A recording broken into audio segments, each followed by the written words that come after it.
You're listening to the Easy Feed Podcast, episode number 77. 3 things that you can do now to improve the way that your child eats. Hi there, I'm Karina Savage, and with over 20 years' experience feeding children, including my own, I've learnt all the secrets that busy mums need to get their children eating better and actually enjoying healthy foods. So a huge welcome to the Easy Feed Podcast. Hello and welcome back. It's great to have you here with me in the Easy Feed Podcast. Oh my goodness, I was rebooking patients for a month review, and I can't believe that that's going to be pretty much Christmas. It's crazy. 6 weeks until the new year, 2026. So wow, I hope that you're really well and that life isn't too crazy busy for you right now. I know that at this time of the year it can tend to start to ramp up and get really busy, and kind of nice though sometimes because you have lots of interview gatherings and concerts and get-togethers. So it can be a really lovely time of year, but it can also be a very busy time of year. Sometimes the time of year where we eat a lot more festive treats and sweets and alcohol and sugary drinks. And look, there's a time and a place for those, absolutely. But sometimes it gets a little out of control. So sometimes parents, can get a bit worried about that. And actually, I do have a podcast episode on that, managing the sugary, treats over the festive season. And you can check that out. It's episode number 53 of the Easy Feed podcast. But anyway, that's a little way away, those, Christmas celebrations. I think everybody's still in school and work and action mode. We've still got sport on the weekends and, everything's still in full swing. And so I think, whilst we're in routine at school, it can be very helpful because we've got the usual breakfast, we've got the school lunch boxes. After school, it's the usual snack fest. But, we have routine and structure, which is a good thing from that perspective because kids can't just have access to snacking from the pantry all day long because they're not at home. So that's good from that perspective. But anyway, I digress. That wasn't what I had planned on talking about today. But, it's, I guess, all practical management of kids with, but I guess it all relates to managing kids and moving into this festive season. We are faced with those challenges a bit like Easter time and Halloween, although Halloween's more like a one-off day, whereas the school holidays tend to go on for a lot longer. But I wanted to take a minute today to record this segment on 3 practical ways that you can start making changes today that will improve the way your children eat. Because sometimes we don't take that 30,000 foot view. We don't stop, pause, and, from above, from the airplane view, look down and go, what is happening? We're kind of in just such survival mode and we're doing our thing and we're necessarily surviving rather than necessarily thriving in terms of their nutrition and feeding them because we kind of get stuck on this rat race of just giving them what they want, giving them what we know that they will eat. Also trying to find new foods, new healthy foods. Sometimes it's exhausting. And if they refuse it, then they haven't eaten, then they're cranky and you've got food being thrown in the bin that you spend money on and then they don't have the food. And so, I can see why we do fall into that trap of just giving them what they want. But my number one today for trying to improve the way they eat quickly is to start challenging them with a little extras. So I'm not saying that if your child has never eaten chicken satay in their life, that is all you give them for dinner, because that could end really badly. And that's not what I'm all about. I'm not all about saying, well, this is your dinner, eat it, or you go to bed hungry. And then there'd be a massive fight, huge stress, the child's stressed, the child eats nothing, the child goes to bed hungry. It's just a negative environment, a negative feeding environment. And the child comes to the table the next day, probably a little bit more stressed and anxious about how this was going to play out. And it's just not a really nice feeding environment. What I suggest is always presenting the child with something that that they will like and that they do trust, but also trying to stretch them, ideally with something that you're eating that they may not yet be comfortable and familiar and trusting of yet, but you are eating it. And if they see you eating it and they've got a little bit there that they can potentially try if they wish, that is the way that you're going to start to stretch them and get them trying some new foods. Because if we're always just giving them the macaroni cheese, the chicken nuggets, the sausages, the plain rice, the plain pasta, we're reinforcing that fussiness. We're saying, sure, you can just have that plain food. Sure, that's healthy eating. Sure, you can just keep eating the way you want and we're not going to stretch you. What happens then is they start getting narrower and narrower and narrower, and the child really starts to gain the power, gain the upper hand there because the parent kind of feels powerless to get them to change anything. And we want them to eat. We're desperate for them to eat. And so we say, okay, well, we'll just give you the plain pasta because I know that you'll eat it. So we start to lose the power and we're reinforcing the fact that the child can dictate what they want. And so I think it's really important to, yes, be considerate of what they're wanting to eat. So always have something that you know that they will like and fill up on, but also having food that will challenge them either on their plate or on the side plate. Look, we talk about this all the time in my fussy eating program and in Inside Nourishing Kids because it's an ongoing challenge for parents. We really need to have a plan, a game plan that helps to teach the children what normal healthy eating is. And it's not just a bowl of plain rice every night, even though that's probably what some of them would really love, or just cheese or just nuggets because, my goodness, that's what they love to eat. But again, it's the messages that we're giving to our children that's really important here. And it's from a young age. They learn how to manipulate the situation and push all of our buttons so that they get what they want from a very young age. And I'm not trying to make them out to be vindictive because they do it because that's what they love and they know it works, and so they just keep doing it. It's yummy for them, and they don't want these foreign green, sour, bitter things that they're not sure about. So they're just doing what's innate to them. So they're not doing anything wrong, but we need to teach them about healthy eating, and the way that we do that is to subtly, supportively expose them. And I'm not saying that, cut all your carrots up into pretty stars and make a face out of all the veggies every night because that may not necessarily work, especially if a child has an underlying sensory issue and they don't like anything cooked or they like it raw or they like it frozen. Like, there's a whole lot of reasons why kids might be fussy. So that's a whole nother conversation. And as I said, I go into a lot about that inside the 3-week Feeding Kids Reset, which is my fussy eating program. But it's about making sure that we are subtly offering them exposure to new foods that they may not yet be comfortable with, familiar with, or want to eat. So it's really important that, yes, we feed them food that they like, but we're not just stuck in the kids' dinners and you're not just eating macaroni cheese all together every night because that's not good for you and that's not good for them either. So we're not taking away their favorites, but we are trying to broaden their horizons subtly, supportively, calmly. We're not making a big deal of it, but we are doing it consistently. Okay, my number 2 is to change up their snacks. Again, we can get into the routine of the same old snacks, the same old crackers, the same old, it might be jats, the same old beef jerky, it might be cheese, it might be pickles, it might be Oreos, it could be tiny teddies, it could be hummus maybe. But it's important to whether it's a healthier or an unhealthier, and it's probably more important if it's more of the unhealthier. It's really important that we try to mix it up or value add to their day. It's really important that we try to mix it up or value add to their day, especially to their snacks. And this is why I love a snacks platter because that's where we can really have some of their, happy, safe snacks or the snacks that they're familiar with and they like.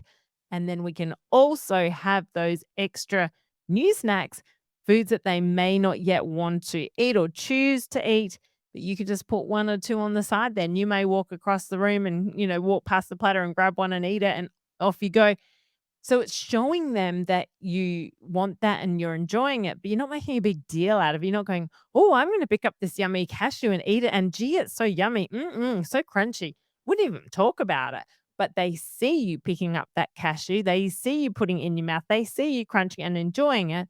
And naturally, that's going to make them more inquisitive to try it. You don't say anything. Your body language does all the selling for you.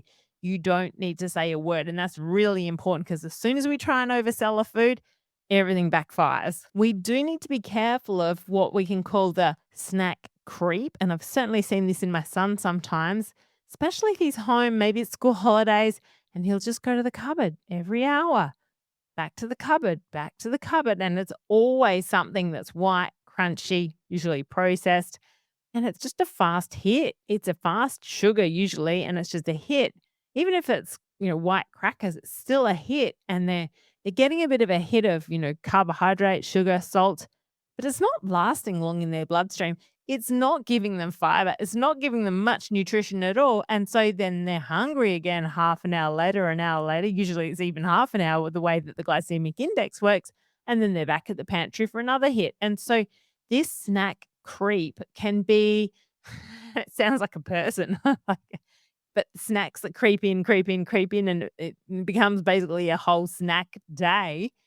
This is an issue because then our children aren't getting those high fiber whole foods that they would normally have at a complete meal, like a lunch or a dinner, for example. If they've snacked too much throughout the day, they may not want a proper dinner. So it's important to be really mindful of the snack creep over the school holidays, especially. And if this is happening, then snack platters are really important because that's where you can put that real balance of those white crunchy foods that they might go for in the pantry and then plenty of other plant-based foods that are going to give them the fiber and the nutrition that we're wanting our children to have. Okay, my third tip to start seeing real changes happening quickly is to focus on one thing only and actually get that happening consistently and properly, and then move on to the next thing. Because if you can focus on one small win and actually achieve that win consistently, that's going to really help your child's nutrition. Okay. And so this could be swapping their bread from plain white bread to wholemeal bread or grainy bread. It could be getting in an extra serve of vegetables in the lunchbox that they actually eat. It could be getting in protein in the lunchbox that's not ham or salami or processed meats, because sometimes that's a challenge. It could be getting an extra serve of fruit in at breakfast time. So, whatever your little win is going to be, focus on one thing to achieve. Get that done, get that under your belt, achieve that win, feel successful, do it consistently, and then you can move on to your next challenge. But it's really important that we focus on those small, achievable, bite sized tasks so that we actually make progress. Because sometimes if we try to get too many things done, then it all falls in a heap and then nothing gets done. So it's really important to try to start the wheels moving, get that momentum going.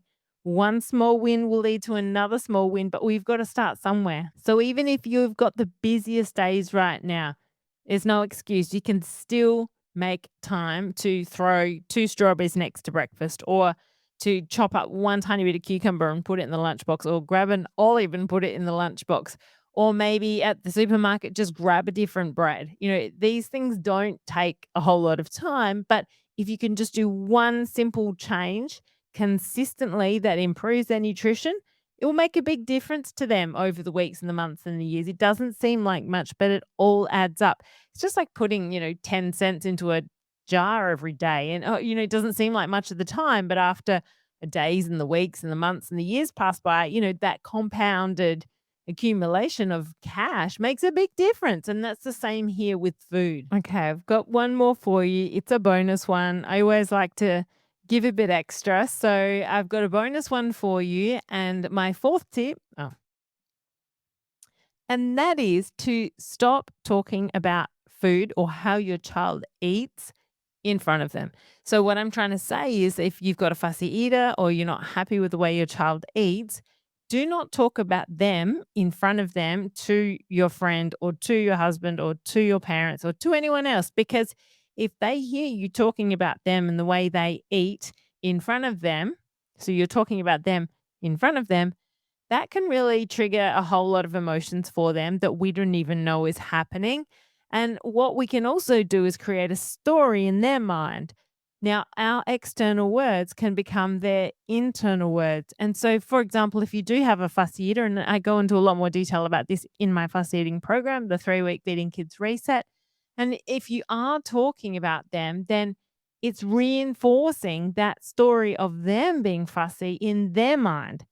And so it's only making them more fussy in their mind. It's giving them almost a label of being fussy in their mind, and you've already labeled them in your mind. And so it's self-perpetuating, it reinforces it. So we don't want them to have a story in their mind that they're fussy because we don't want them to be fussy. And so don't call them fussy, especially in front of them.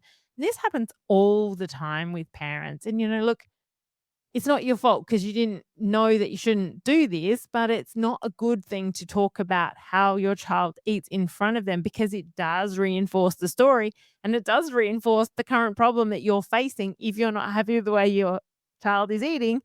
And you're probably not, because otherwise you wouldn't be talking about how your child eats in front of them.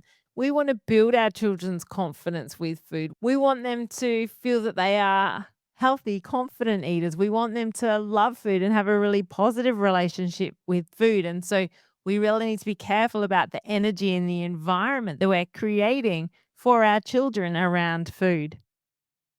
So that's my bonus number 4, is to try not to discuss your child's eating. Don't discuss your child's weight. Don't discuss any of those issues in front of them, because it then can make things worse and create a story, and they attach that sort of persona to them. And that might not be fair, because maybe they're not fussy. Maybe they've just got underlying issues. Maybe they're constipated. Maybe they've got sensory issues. Maybe there's other reasons why they are not eating the way that you would like them to. But if we label them as fussy and then they take on that persona, then, they might be fussy for the next 20 years. And even as an adult, they might think of themselves as fussy when actually they're not.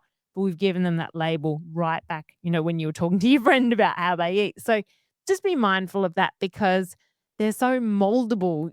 We influence them in so many ways. And we have to be really careful with the words that we choose, because they are really powerful, more powerful than we realize. All right. Well, that one's a little bit shorter than my usual podcast, but I just wanted to give you those 3 tips, and of course the bonus one, to try to change the way that your child eats or improve the way that your child eats. And look, honestly, just pick one of those 4 and start there. And then you can always move on to the next one, whether it's starting to branch out and cook some new foods that aren't just on the daily kids rotation, or whether it's making a snack platter for them, or whether it's changing up their bread, or putting some extra fruit with breakfast, or trying to get some more veggies into their lunchbox.